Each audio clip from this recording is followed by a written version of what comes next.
I'm incredibly excited to bring to stage Khaled Al-Huraimel. He's the CEO of BEEAH Group. Now, why are we taking a look at this issue in particular? Annually, individuals produce approximately 2 billion tons of municipal solid waste. I personally found that a staggering number when I found out. And what we're about to discuss here on stage is going to take a look at how blockchain technology can play an active role in combating this issue. Let's give a very warm welcome to our guest. Perfect. Khaled, it's a real pleasure to host you here today. Thank you so much. Now, for those in the audience who may not yet be familiar with BEEAH, can you give us a quick introduction to your organization? Sure. First of all, it's a pleasure to be here and to be invited to speak. BEEAH is based in the UAE. We founded BEEAH about 15 years ago, so we've been operating since 2009.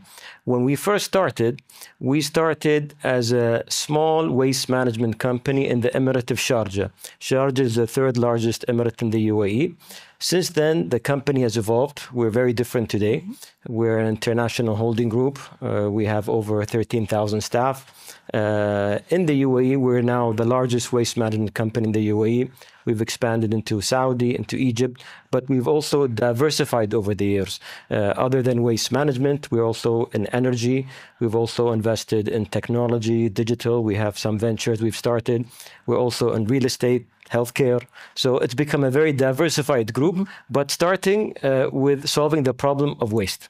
Wonderful. And that's exactly what we're going to take a look at. As we mentioned earlier today, one of the central themes of this year's .0 Forum is harnessing tech to help combat sort of global risks.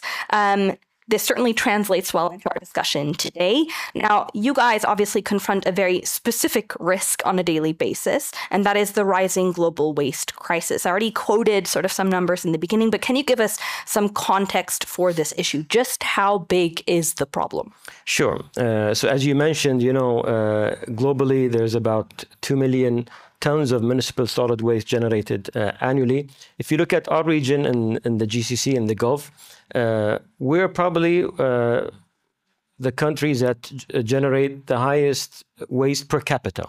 So that was an immediate problem that we had to work on, where approximately 2.5 kilograms is generated per person per day.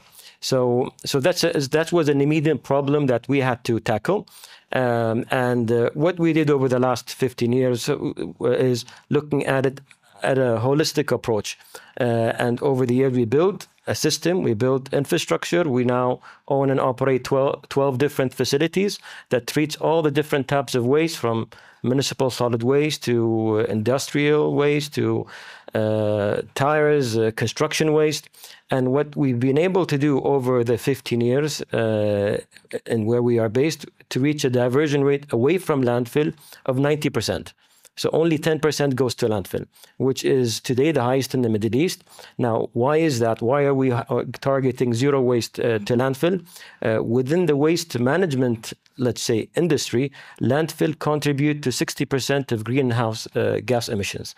So this is an area that we've been looking at how to eliminate the need for landfills and reach zero waste. We're on our way there. We also opened 2 years ago a waste to energy facility. Now we're also looking at another technology, waste to hydrogen, and also looking at how to repurpose a landfill. Now, since we're almost at zero waste, what do we do with this landfill? So now we're actually closing this landfill. It's about 60 hectares, and we're looking at putting 120 megawatts of power on the surface of that landfill. And this is how we've started entering into the energy space, starting with waste to energy, now solar, and then hydrogen. So really, truly a holistic approach, let's say, to solving an issue from a number of different angles. Now, of course, we had the pleasure of working together with BEEAH on a very special project, the Voluntary Recycling Credits Platform, or VRC platform. What exactly is the VRC platform, and why was blockchain the right technical solution to tackle a project like it? Yeah. So as we've been discussing, waste is a global problem, and it's more attention is looked at that area, and a lot of large organizations are now putting targets, whether it's Coca-Cola or Boeing or Apple, putting waste targets to how they can eliminate waste within their organization. But there isn't a global standard to how to monitor this. And this is where we saw the opportunity with DFINITY. And we announced this actually last year in COP28 in Dubai. This announcement was done again to create awareness and try to see how we can onboard more organizations and countries into this, let's say, protocol platform where organizations, large and small, will able to buy credit, will be able to exchange, will be able to offset. It's just a start. So this is something that we're looking at building closely with the DFINITY and to help organizations reach their waste, let's say, diversion targets. Lovely. Now, you already mentioned the formal announcement was made at COP28 in Dubai. What was the significance of launching such a project at this type of venue specifically? Well, for COP28 was, I believe, a very impactful COP, the one that happened in the UAE. So, and waste being a global problem and our region per capita generating the highest per capita, it was important to show what we're doing in the UAE and what the UAE is doing to offset climate challenges. So UAE's put clear targets for achieving renewables 30% by 2030, net zero by 2050, and also what we're doing in waste. And also the UAE is also investing a lot in technology and AI. So it was the right venue to announce that partnership with DFINITY and try to provide more awareness to what can be done. For us, it was certainly a great experience to be able to take the stage with you guys. Now, we understand your goal is to have the VRC fully operational ahead of COP30. Could you share sort of the plans moving forward with the initiative? What are sort of the overarching goals, let's say, that are leading the next couple of steps? Now, some countries have come on board. For example, Brazil has shown interest to be part of this initiative, the UAE. So we hope by COP28, it'll be fully operational in Brazil and in the UAE, and hopefully more countries on the way. All right, very exciting. When it comes to sustainability, how can the interplay between new technologies like blockchain, industry players like BEEAH, and governments be optimized, right, in order to achieve these net zero targets, et cetera, that have been set?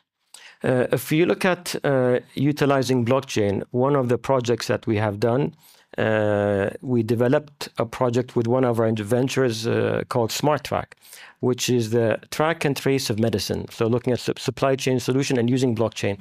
In our region, there is counterfeit medicine in circulation. There is medicine entering the country illegally or dated and so on. So it was how do we secure that supply chain of medicine.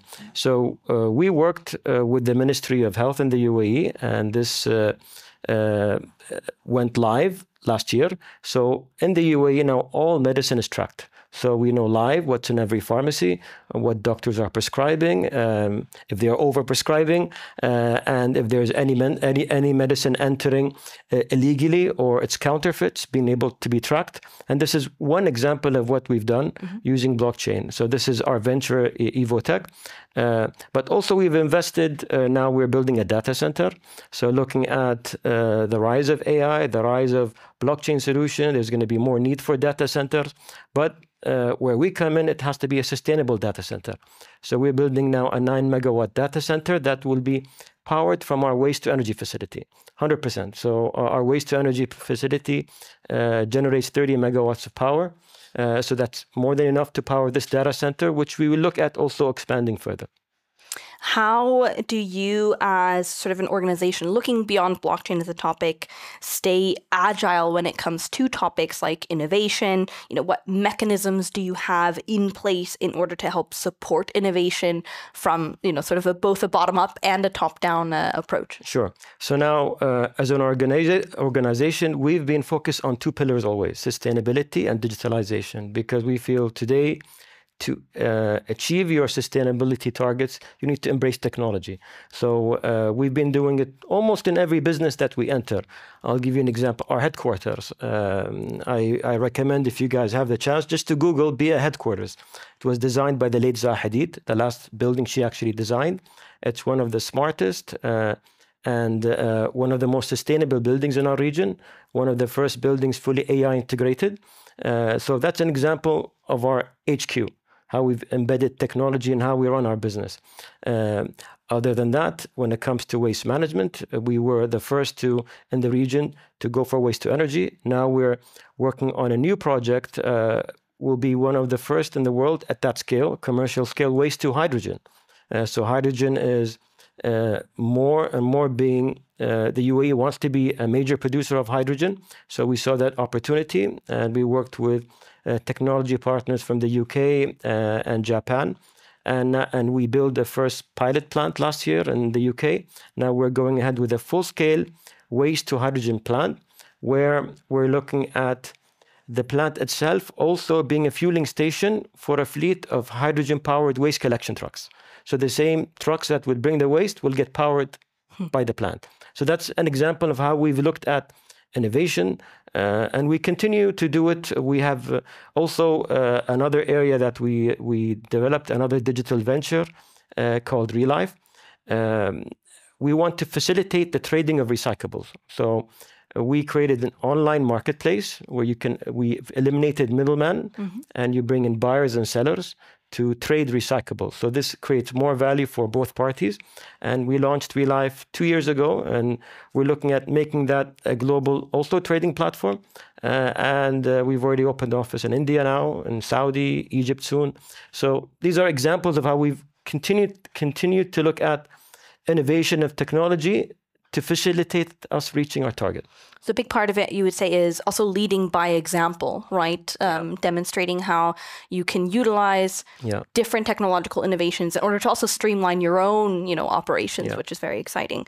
What are some of the technological advancements that you're sort of actively exploring with and engaging with when it comes to things like AI, et cetera? With AI, we've been doing a lot. So other than the example I gave with our headquarters, the whole building management system is managed by AI. We've developed hundreds of AI use cases for visitor experience, staff experience. When it comes to waste, we have one of our waste recovery facility uses robotics and AI. So through through visual recognition and machine learning, it knows what's plastic, what's aluminium, and through robotics, it segregates the waste. We've now installed a 360 view camera in our waste collection trucks, where previously we would have inspectors drive around the city to see if it needs cleaning or has it been waste collected. Now those cameras through machine learning are already knowing if a bin is empty or if the road needs cleaning. So this is another example that we're already piloting right now. A new project we're working on is called the AI Executive, where we're looking at creating digital twins of our senior team. And this is for example, of head of HR, we're looking at how can we, through machine learning and through our historical data, be able to take quicker decisions with AI. So these are some examples that we've been working on. Very, very exciting. Looking ahead, what are you particularly excited about when it comes to promising solutions within the field of sustainability in general? Well, first of all, we're continue looking at how we can utilize blockchain and different innovations. What I'm excited about is 2 new areas that we're entering, which is real estate and healthcare. We're looking at, when it comes to real estate, we're looking at developing the land around our headquarters into a net zero district of the future. So we're now exploring what that looks like, how would the future city operate. So that's an exciting project we're working on. And that plot of land is located very close to our landfill. So we have 120 megawatts of power that I can provide power to this small district. It's next to the Sharjah main sewage treatment plant, so I can bring in treated water to irrigate the city. We have our construction demolition waste, so I can use that for road base, for road construction. So we're looking at building that ideal future city. And we'll be announcing that later during the year. Another exciting project is we're building a hospital, and we're looking at the hospital of the future. How would that work? We've partnered with Mass General Brigham and Dana-Farber from Boston, and we've just appointed Renzo Piano as the architect for that hospital. So that's an exciting project. Again, trying to figure out how AI will impact healthcare. We don't know yet. We're still trying to figure it out as we go. Just like what we did with waste management, took us 15 years to figure it out. Now healthcare is a new business that we're in, and we're also looking at that impact we can contribute. Of course, no, time certainly is a factor, right? Yeah. When it comes to these types of, let's say, innovation breeding grounds, where would you say you've had the most success? Well, I think, we're lucky to be in the UAE. I don't know if any of you have visited the UAE, but the UAE, we're very lucky. It's a country that's very innovative, and our leadership is promoting innovation and supporting it. So this is, I think, our location has helped us a lot, and being also a global hub from east and west. The UAE has people from all over the place.